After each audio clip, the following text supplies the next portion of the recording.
ॐ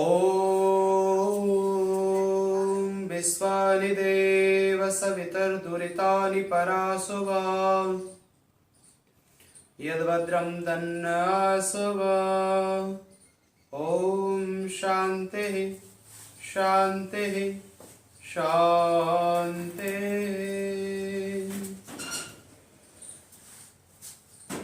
सर्वेभ्यो नमो नमः। सभी को सादर नमस्ते। आज का जो विषय है वह है अपनी ऊर्जा को हम किस प्रकार से बढ़ा सकते हैं।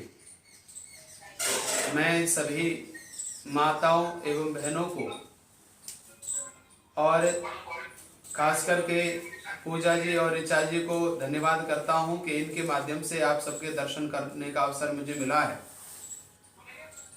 ऋचा जी ने मुझे 2-3 दिन पहले फोन किया था कि आपको आचार्य जी एक दिन के लिए समय देना है। मैंने कहा ठीक है, जैसे लगेगा मैं बता दूंगा। आर्य समाज रुड़की से जुड़े हुए हैं हमारे दिनेंद्र जी, आर्य समाज के प्रधान हैं।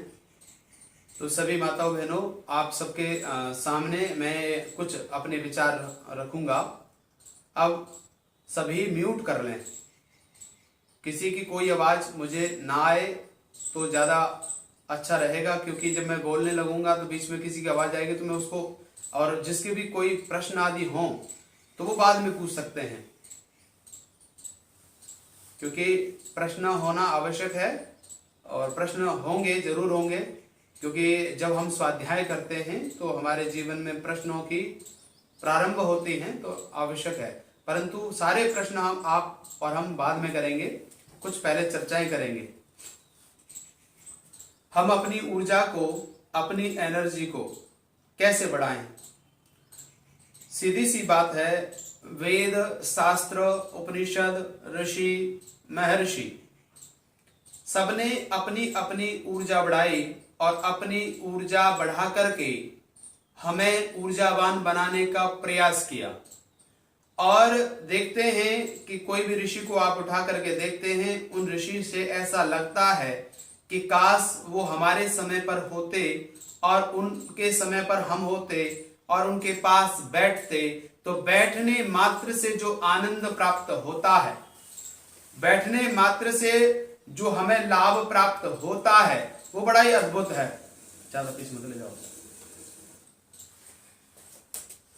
जीवन के वो क्षण ऋषि के साथ में बिताना चाहते हैं हम, और किसी साधु सन्यासी के साथ में जब हमारे घर पे कोई साधु सन्यासी आता है, उसकी ऊर्जा को हम देखते हैं तो हम उसकी ऊर्जा से प्रभावित होते हैं और देखते हैं कि काश ऐसी ऊर्जा हमारी होती। तो वो ऊर्जा उन साधुओं के पास, उन आचार्यों के पास कहां से आई, उस ऊर्जा को उन्होंने कहां से इकट्ठा किया, ये बड़ा ही महत्वपूर्ण विषय है।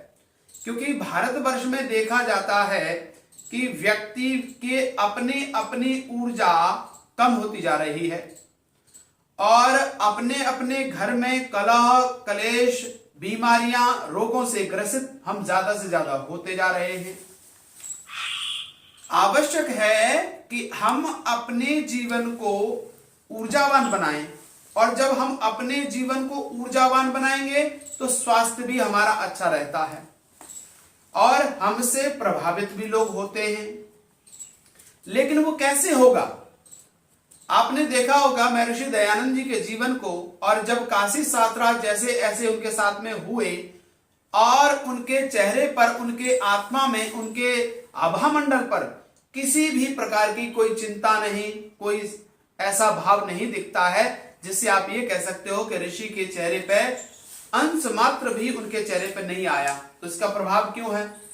क्योंकि जब आत्मा परमात्मा के साथ में जुड़ने का प्रयास करता है, अथवा ये कहें कि जैसे मां एक एनर्जीवान शब्द है, ऊर्जावान शब्द है, और मां के साथ में जब पुत्र अपनी ऊर्जा को जोड़ता है तो मां भी ऊर्जावान होती है और पुत्र भी ऊर्जावान होता है।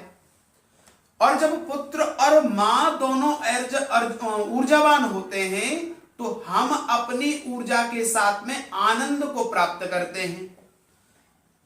और जैसे ही हमारे शरीर की एनर्जी डाउन होती है, हम पुनः निराशावादी होना प्रारंभ कर देते हैं। इसलिए हमें ऊर्जावान बनने के लिए क्या करना चाहिए?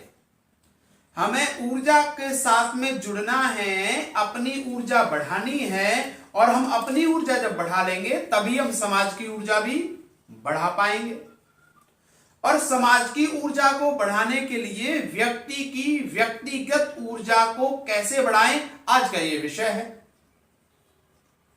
तो पहला पॉइंट मैं रखूंगा कि आप कभी भी अपनी ऊर्जा को बढ़ाना चाहते हैं तो अपनी ऊर्जा को बढ़ाने के लिए दूसरे का चिंतन ज्यादा ना करें, नेगेटिव एनर्जी का, उसकी बुराइयां ना करें, क्योंकि जब जब हम उसकी बुराई करते हैं वैसे हम बनना प्रारंभ हो जाते हैं, क्योंकि मन पर उसका प्रभाव सीधा सीधा दिखाई देता है। आप जब वेद मंत्र बोलते हैं, आप ऋषियों की बातें करते हैं, तो आपका मन ऋषि जैसा होता है, वेद मंत्रों जैसा होता है। ऋषियों की दृष्टि आपके मन में आने प्रारंभ होती है।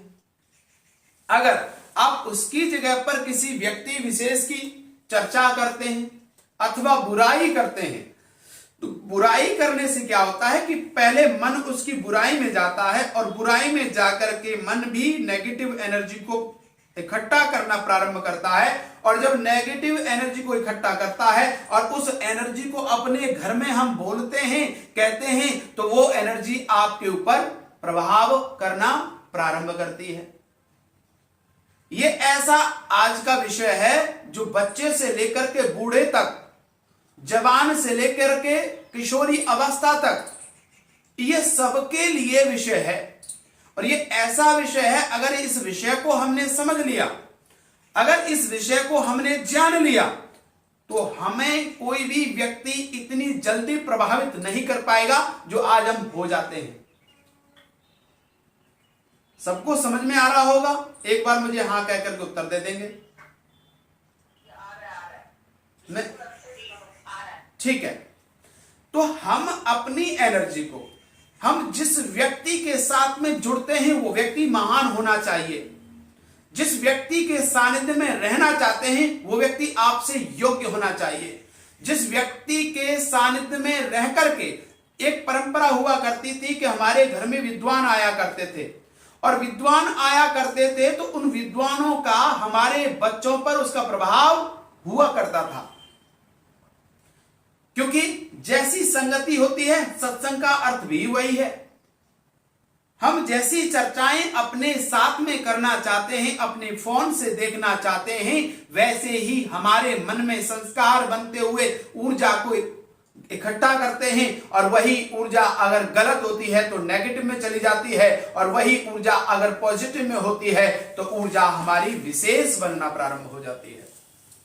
इसलिए हमें अपनी ऊर्जा को, एनर्जी को कैसे इकट्ठा करना है, कैसे जुड़ना है, यह जरूरत है सीखने की।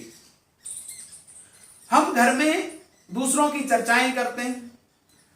हम अपने घर में कोई पड़ोसी व्यक्ति आया और माताएं बहनें बैठ जाती हैं, खास करके जब माताएं बहनें बैठ जाती हैं तो क्या करती हैं?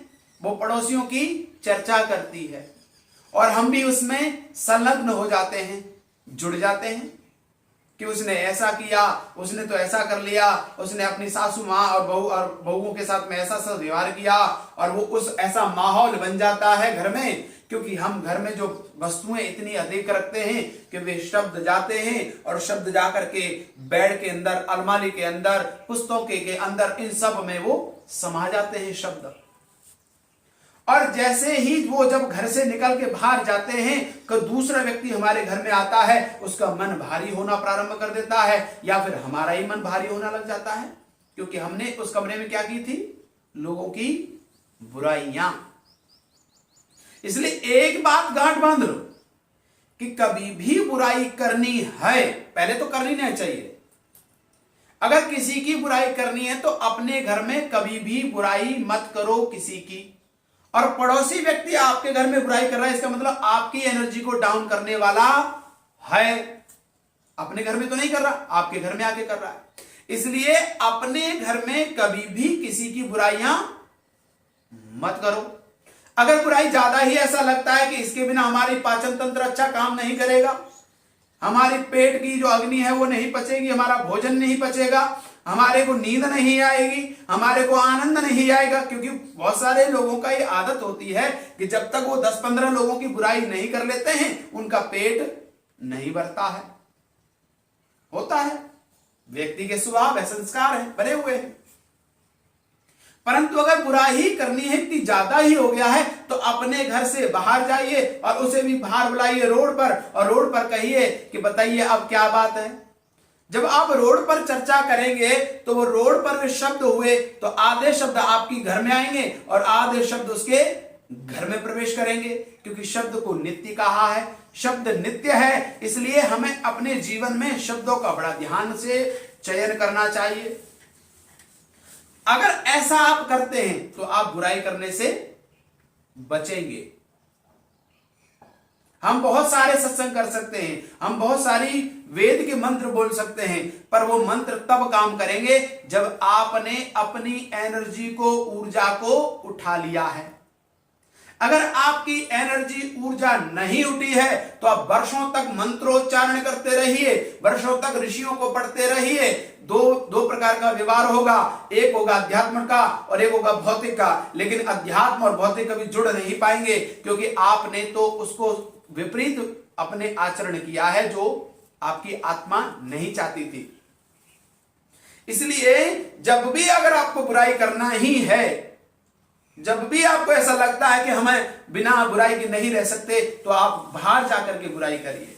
और ऐसा आप करेंगे, आपको लग जाएगा, आपकी आत्मा को लग जाएगा कि आप कर रहे हैं वो क्या है, गलत है। और गलत करने के लिए आपको प्रयत्न करना पड़ रहा है। तो क्योंकि जो चीज स्वभाव में हो जाती है वो गलत नहीं दिखता। अगर वो नॉर्मल बैठे बैठे हो रही है तो समझ लो आपको गलत फील नहीं होगा। लेकिन जैसे सही के लिए आपको पुरुषार्थ करना पड़ता है, अपने आप को सही करना है, एनर्जी बढ़ानी है, तो क्या करना है, आपको प्रयत्न करना पड़ता है, पुरुषार्थ करना पड़ता है। ऐसे ही जब आपको गलत के लिए भी पुरुषार्थ करना पड़े तो आप उस पुरुषार्थ को छोड़ देंगे। और जब वो पुरुषार्थ आपसे छूटा कि भाई गलत के लिए भी मुझे इतना पुरुषार्थ करना पड़ता है, इतनी मेहनत करनी पड़ती है, तो आप उस गलत से बचना प्रारंभ हो जाएंगे और वहीं से आपकी ऊर्जा का स्रोत आपके अंदर बहना प्रारंभ होगा। हो सकता है कि मैं कोशिश कर रहा हूं कि आप सबके शब्द ऐसे बोलूं कि जिससे आप लोग उस चीज को समझें। और जब आप अपने स्रोत को प्रारंभ करेंगे, वो एक एनर्जी ऐसी उठेगी, वो एक ऑरा ऐसा उठेगा जिस प्रकार से पृथ्वी का कौन सा ऑरा है, कौन सी परत है, जिसको कहते हैं ओजोन परत कहते हैं। यह पृथ्वी की परत है। और यह पृथ्वी की परत क्या करती है, यह पृथ्वी की रक्षा करती है। क्या करती है, पृथ्वी की रक्षा। यह पृथ्वी की ही नहीं, पृथ्वी पर रहने वाले लोगों की, पृथ्वी पर पशुओं की, पृथ्वी पर पक्षियों की, पृथ्वी पर वन वृक्ष आदि जितने भी वस्तुएं हैं, इन सब की रक्षा का काम ओजोन परत करती है। सूर्य की किरणें जो आपके पृथ्वी पर आती हैं, उन किरणों को, जो आपके हानिकारक किरणें हैं, उनको रोकने का काम कौन करती है, ओजोन परत करती है। ऐसे ही जब हमारी शरीर की जो ऊर्जा है, पॉजिटिव ऊर्जा है, जब वो बढ़ जाएगी तो अड़ोस पड़ोस के लोग या बाहर के लोग हमारे आकर के किसी की बुराई करेंगे तो हमारी जो परत है वो हमें रोक लेगी, हमारी वो रक्षा करेगी। और जब वो हमारी रक्षा करेगी तो हम रक्षित हो जाएंगे। धर्म में एक रक्षण, क्या धर्म का एक लक्षण कहा है ना, कौन सा, धर्मो रक्षति रक्षता। जो धर्म की रक्षा करता है, धर्म उसकी रक्षा करता है। जो अपनी एनर्जी की रक्षा करता है, अपनी एनर्जी को बचा के रखता है, उसकी एनर्जी उसको बचा करके रखती है। इसलिए अपनी एनर्जी को अगर बचाना है, अपनी सामर्थ्य को बढ़ाना है, तो अपनी ऊर्जा को बढ़ाना होगा। और बढ़ेगा कैसे? पहला तो मैंने बताया, जब आपके घर में कोई जा रहा है तो उसको निवेदन करिए हाथ जोड़ करके कि भैया अगर कोई बात करनी है तो अपनी करो, भैया अगर कुछ कहना है तो ऋषियों की बात करो, अगर भैया कुछ कहना है तो हम चर्चा करें, शास्त्रीय चर्चा करें, अगर कोई दुख तेरे को दुख समस्या है तो अपनी समस्या रखिए, उसका समाधान हम जरूर ढूंढेंगे। लेकिन दूसरों की बुराइयां हम कभी न सुनेंगे न सुनाएंगे आपको, क्योंकि जिससे हमारी ऊर्जा अपनी भी खराब होगी और आपकी भी ऊर्जा खराब होगी। आधे लोग, आपने सुना होगा, मंदिरों में जाकर के लोगों को क्यों आनंद मिलता है? आपने कभी ध्यान दिया है? कभी आश्रमों में जाकर के व्यक्ति के जीवन का विकास क्यों होता है, ध्यान दिया है? कभी आप उस पर्यावरण में जाइए, आप किसी प्रकृति के उसमें जाइए, आपको यह लगेगा कि जो आप कर रहे हैं वो ऊर्जा कैसे आई? क्योंकि जब आप मंदिर में होते हैं तो मंदिर में क्या करते हैं? वहां केवल पूजा करते हैं, केवल और केवल साधना करते हैं, केवल और केवल ध्यान करते हैं। जब ध्यान होता है, पूजा होती है, तो वहां एक एनर्जी बनती है, और वही एनर्जी जब हम घर जाते हैं, वहां मंदिर में जाते हैं, तो वहां हमें आनंद प्राप्त होता है। इसलिए कहते हैं कि अब तक तो हमने मंदिरों में गए, अब हमें अपने घरों को क्या बनाना है? अपने घरों को मंदिर बनाना है, अपने घरों को यज्ञशाला बनानी है, अपने घरों को गुरुकुल बनाना है। और जब हम अपने घरों को मंदिर बना लेंगे, आश्रम बना लेंगे, अपने घरों को हम क्या नाम है, अपने एनर्जी का केंद्र बना लेंगे, तो वही हमें ऊर्जा और सामर्थ्य देना प्रारंभ कर देंगे। ये बड़ी गजब की बातें हैं, ये प्रैक्टिकल बातें हैं, ये छोटी छोटी बातें हैं, पर अगर हम ऐसा करते हैं तो हम अपने जीवन को बहुत अच्छा कर पाएंगे।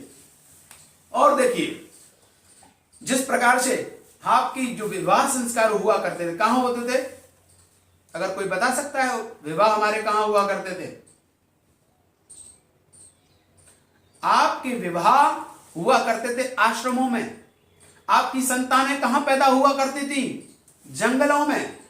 आपकी जितनी की जितनी पीढ़ियां हैं वो कहां हुआ करती थी? वो कहीं नहीं। अगर आप देखेंगे उनका स्रोत अगर देखते हैं, जितने भी ऋषि पैदा हुए, जितने भी महापुरुष पैदा हुए, जितने भी हुए हैं, वो सारे के सारे जंगल में, आश्रमों में पैदा हुए हैं। और जो विवाह संस्कार हैं वो भी आपकी आश्रम की प्रक्रिया थी। जब आपके विवाह हुआ करते थे तो आप समावर्तन संस्कार हुआ करता था, और आचार्य के पास जाते थे, हे कि आचार्य, अब मेरे पुत्र का विवाह होना है, और विवाह के लिए मैं इस आश्रम को ही समावर्तन संस्कार करके यहीं पर विवाह करना चाहता हूं। लेकिन आज क्या हो गया? आज आश्रम छूट गए। आज क्या हो गया है? मैरिज होम है, होटल हो गई। अरे जब होटलें हो गई, मैरिज होम हो गए, ऋषियों की परंपराओं को आप छोड़ते चले गए, और जब ऋषियों की परंपराओं को आपने छोड़ा तो आपका व्यक्तिगत भी विनाश हुआ। आपकी जो परंपराएं वे भी छूटी। आज आपकी जो नई छोटी छोटी जो पीढ़ी है वो क्या कर रही है? वो उन ऋषियों को नहीं मानती है।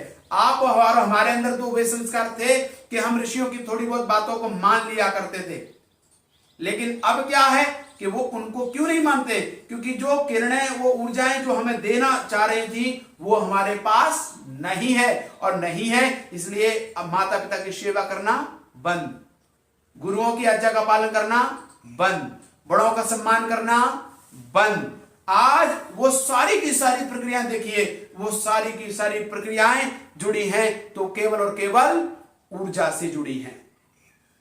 अब हम अपने घर को बचा सकते हैं, हम अपने आश्रम को बचा सकते हैं, हम अपने राष्ट्र को बचा सकते हैं, हम अपनी समाज को बचा सकते हैं। और समाज को बचाने के लिए आपकी व्यक्तिगत ऊर्जा होना बहुत ही आवश्यक है। आज देख रहे हैं आप संसार में मुस्लिम वर्ग हुआ चाहे कोई और वर्ग हुआ, वो हमें तोड़ रहा है। क्यों? क्योंकि हमारी स्वयं की ऊर्जा नहीं है। हम प्रभावित हो रहे हैं। आजकल की जो छोटी छोटी बच्चियां हैं वो प्रभावित हो रही है। क्यों? क्योंकि उनकी स्वयं की ऊर्जा नहीं है, उनकी व्यक्तिगत ऊर्जा नहीं है। इसलिए प्रभावित होकर के हम इस राष्ट्र को ढकेल रहे हैं, इस राष्ट्र को अंधकार में ले जा रहे हैं। इसलिए मैं फिर से आप सबसे कहूंगा कि हम अपनी एनर्जी को बढ़ाने के लिए पहला काम करें, घर में किसी की कोई बुराइयां नहीं करनी है।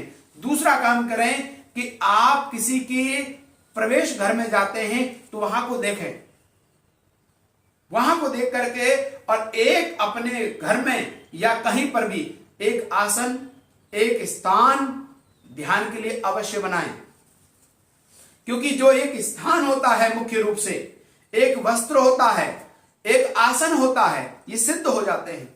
तो जिस आसन पर आप बैठना चाहते हैं उस आसन पर दूसरे को स्थान ना दें, क्योंकि वो आपकी ऊर्जा है, वो आपका सामर्थ्य है। और जब हम इस प्रकार से करेंगे अपनी ऊर्जा के लिए, और हम अपने आसन पर बैठ करके ध्यान करें, साधना करें, तप करें, तब भी हमारी ऊर्जा बढ़ना प्रारंभ हो जाएगी। लेकिन ये ऊर्जा तभी बढ़ती है, ये ऊर्जा तभी काम करती है जब आपने अपने साथ में छल नहीं किया है। आपने छल किया है, झूठ बोला है, क्रोध किया है, ईर्ष्या करते हैं, तो आप ईश्वर का ध्यान भी नहीं कर सकते, आप यज्ञ भी नहीं कर सकते, आप संध्या भी नहीं कर सकते। इसलिए संध्या करने के लिए, यज्ञ करने के लिए और इन सारे कार्यों को करने के लिए आपका जीवन स्वच्छ और सरल होना चाहिए। आपके अंदर अभिमान नाम की कोई सत्ता नहीं होनी चाहिए। जब आपके अंदर अभिमान की कोई सत्ता नहीं होगी, आपके अंदर समर्पण का भाव होगा, आप उनके प्रति समर्पण हो जाएंगे, आप झुक जाएंगे। और जब आप झुकने लगेंगे तो आपके अंदर से गुण निकलने लग जाएंगे। जिस प्रकार से वृक्ष पर फल लगते हैं, जिस वृक्ष पर फल लग जाते हैं और फल लगने के बाद वो वृक्ष झुक जाता है, क्योंकि उसके पास गुण आ गए, उसके पास विशेषता आ गई। और हमारे जीवन में ज्ञान होने के बाद भी अगर हमारे अंदर नम्रता नहीं है, हमारे अंदर झुकाव नहीं है, तो समझ लीजिए वो वृक्ष काम का नहीं है। इसलिए उस वृक्ष को अच्छा करना है, उस वृक्ष को अपने जीवन में उसकी रक्षा करनी है। जिस प्रकार से बीज अंकुरित होता है, अंकुरित होने के लिए उसको रक्षा करनी पड़ती है। किससे? आंधी तूफानों से, अधिक वर्षा से, अधिक गर्मी से, अधिक ठंड से।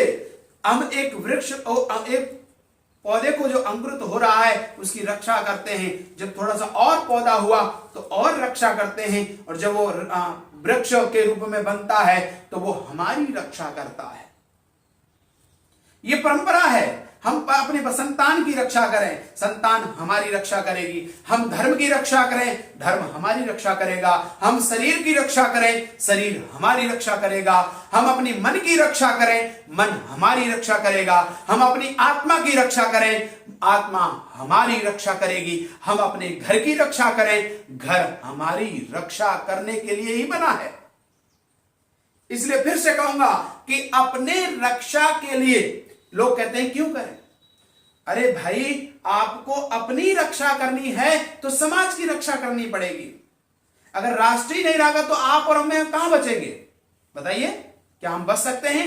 नहीं, कदापि नहीं हो सकता। हम बचेंगे तो पहले राष्ट्र बचेगा तो हम बचेंगे, हमारी समाज बचेगी तो हम बचेंगे, हमारे बच्चे बचेंगे तो हम बचेंगे, हमारे ऋषि मुनियों की परंपराएं बचेंगी तो हम बचेंगे।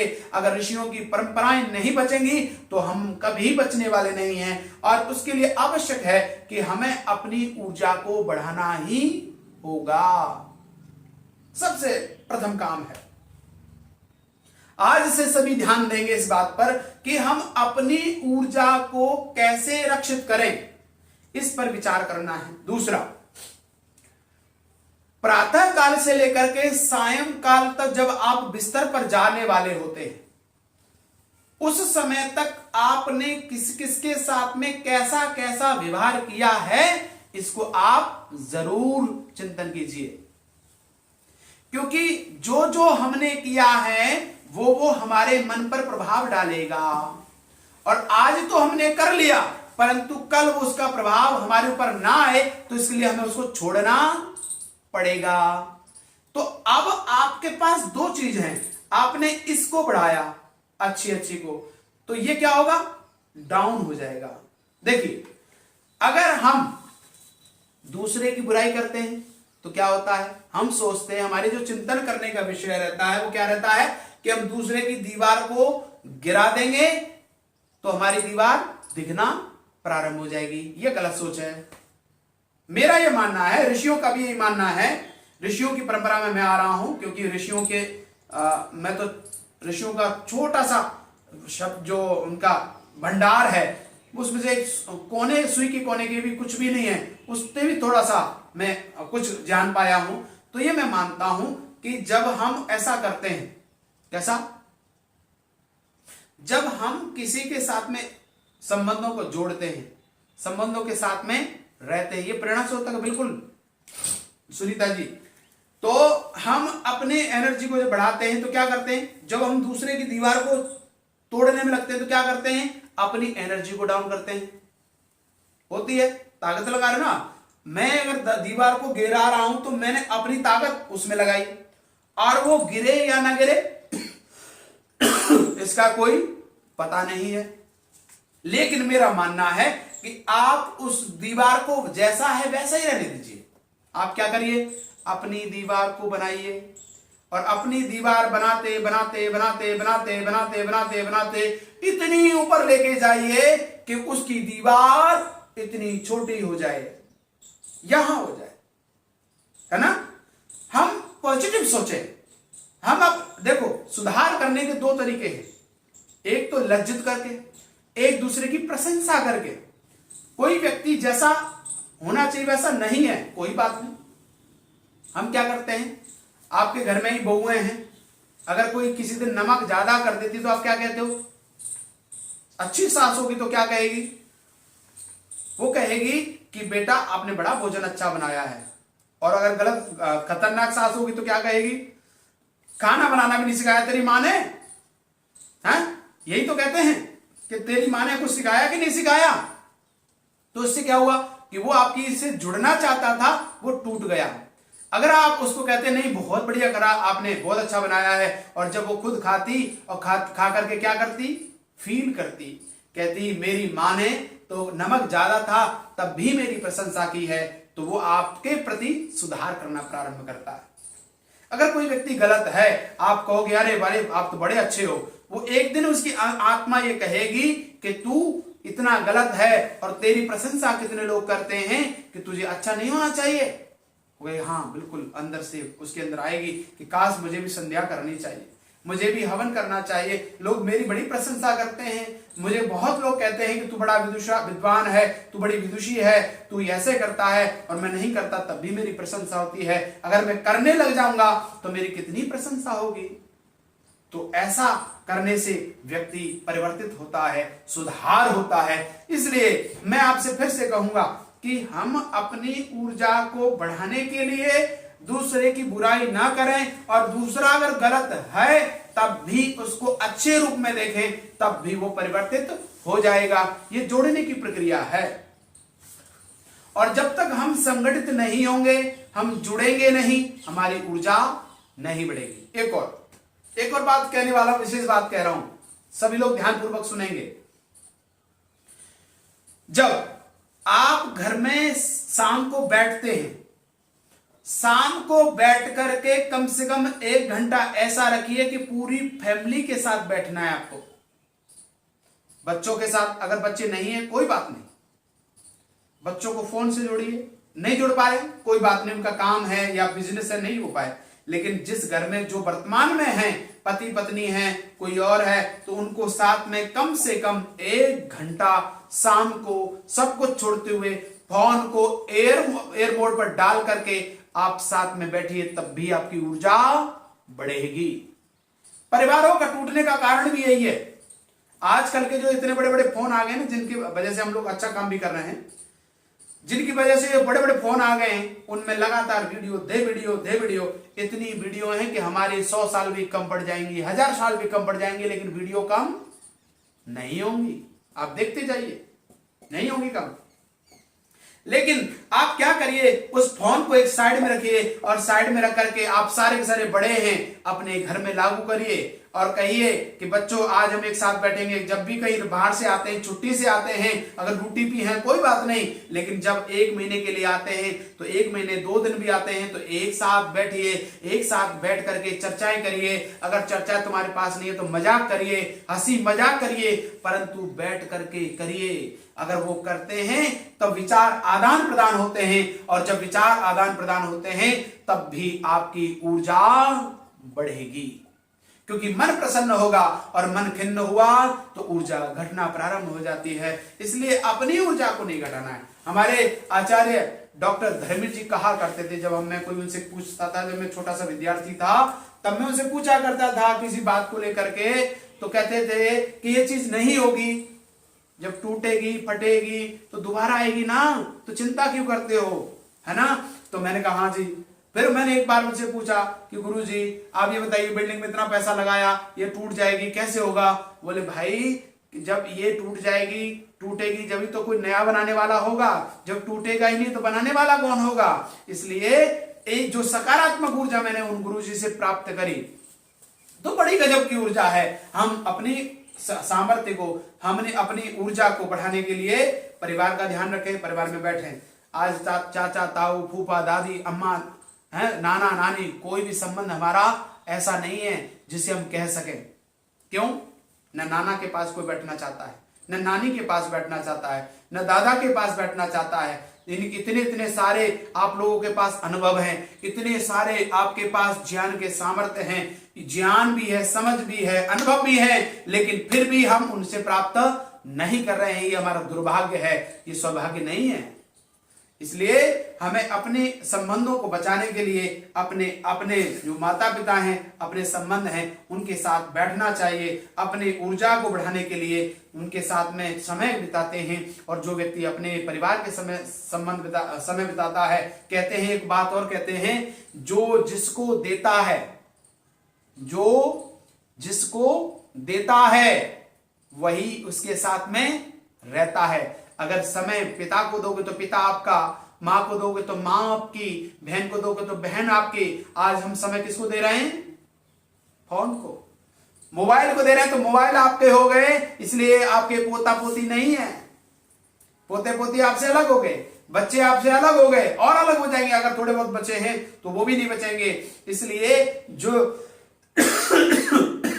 जो व्यक्ति जिसको समय देता है वो व्यक्ति उसका हो जाता है। इसलिए हमें अपने परिवार के लिए समय देना चाहिए, अपने शरीर के लिए समय देना चाहिए, अपने मन के लिए समय देना चाहिए, अपनी आत्मा के लिए समय देना चाहिए, अपने ईश्वर के लिए समय देना चाहिए। और जब हम अपने के लिए देंगे तभी हम कुछ कर पाएंगे। एक और बात कहता हूं, आप सब कहते हैं कि हम बच्चों से प्रेम करते हैं, आप सब कहते हैं हम अपने पति पत्नी से प्रेम करते हैं, आप कहते हैं हम भाई से प्रेम करते हैं, बहन से प्रेम करते हैं। अरे वो प्रेम कैसा जो इसमें रुग्ण हो जाए। अगर आप रुग्ण हो गए हैं, बीमार हो गए हैं, तो आप उस दूसरे की रक्षा कैसे करोगे, दूसरे की सेवा कैसे करोगे। प्रेम करने के लिए स्वयं को स्वस्थ रहना जरूरी है। प्रेम करने के लिए आपकी ऊर्जा बनी रहनी चाहिए।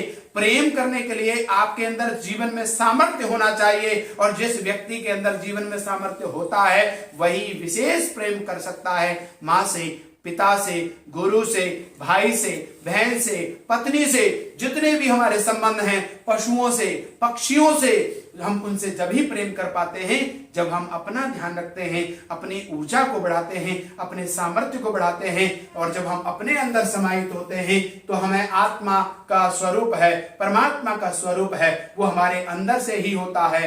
परमात्मा का स्वरूप हमें देखना प्रारंभ हो जाता है, लेकिन वो तभी होता है जब आपने अपनी एनर्जी को पहचाना है, आपने अपनी ऊर्जा को पहचाना है। अगर आपने अपनी ऊर्जा को पहचाना नहीं है, आप सबके अंदर बड़ी गजब की ऊर्जा है। बताओ कैसे? कि आप इस उम्र में भी अच्छे काम से जुड़े हुए हैं, धर्म से जुड़े हुए हैं, ऋषियों की परंपरा से जुड़े हुए हैं, आप वेद से जुड़े हुए हैं, आप ऋषियों से जुड़े हुए हैं, आप यज्ञ से जुड़े हुए हैं, यानी आप धर्म के, अध्यात्म के मार्ग से जुड़े हुए हैं। इसलिए आप सभी पुण्य के पुण्य आत्माएं हैं। इसलिए उस आत्मा को और जागृत करना है और अपने आप को उठाना है। उठाने के लिए अपने आप को जानेंगे। देखो, आपने एक एक व्यक्ति ने अपने आप को जाना तो कितने सारे जुड़ गए, और शायद हम अपने आप को न जानते तो शायद ना जुड़ पाते। इसलिए मैं पुनः कह रहा हूं आप सबसे कि आप सब हम एक साथ जुड़े, उसके लिए एक साथ संबंध बने, एक साथ रहने का प्रक्रिया हो। हम जब भी कहीं मिले तो हमारे साथ में नम्रता का व्यवहार हो, क्रोध आदि, ईर्ष्या आदि, द्वेष को हम दूर करते हैं। हम रोज कहते हैं, क्या कहते हैं? योष्मान द्विष्टियम वयम दुष्मस्तंभो जम्मे दद्महा। मैं जिससे द्वेष करता हूं या जो मुझसे द्वेष करता है वो क्या हो जाए? दद्महा, वो द्वेष वो नष्ट हो जाए। परमात्मा से कह रहे हैं हम। इसलिए हमें अपनी ऊर्जा को, अपनी एनर्जी को अपने अंदर समाहित करना चाहिए। और जब हम अपनी इन चीजों को देखेंगे, अपनी इंद्रियों को जानेंगे, अपने कर्मेंद्रियों को जानेंगे, अपने मन के स्वभाव को जानेंगे, अपने शरीर की रचना को जानेंगे, हम अपनी आदतों को जानेंगे, तो हम उस ऊर्जा की तरफ बढ़ेंगे जो ऊर्जा हमारा विकास करेगी, जो ऊर्जा हमारी मुक्ति की तरफ ले जाएगी, जो ऊर्जा हमारे कल्याण करेगी, जो ऊर्जा हमें शिव तक पहुंचाएगी, जो ऊर्जा हमें उस विष्णु तक पहुंचाएगी, जो ऊर्जा हमें विद्वानों का सानिध्य प्राप्त कराएगी, जो ऊर्जा हमें ऋषियों के यज्ञ की परंपरा को सिखाएगी, जो ऊर्जा हमें ऋषियों के वेदों को पढ़ने का सामर्थ्य पैदा करेगी, उस ऊर्जा को जाने, उस ऊर्जा को महसूस करें। इतना ही कह करके मैं अपनी वाणी को विराम दूंगा। आप सबने बहुत ध्यानपूर्वक सुना, आपका बहुत बहुत धन्यवाद। ओम।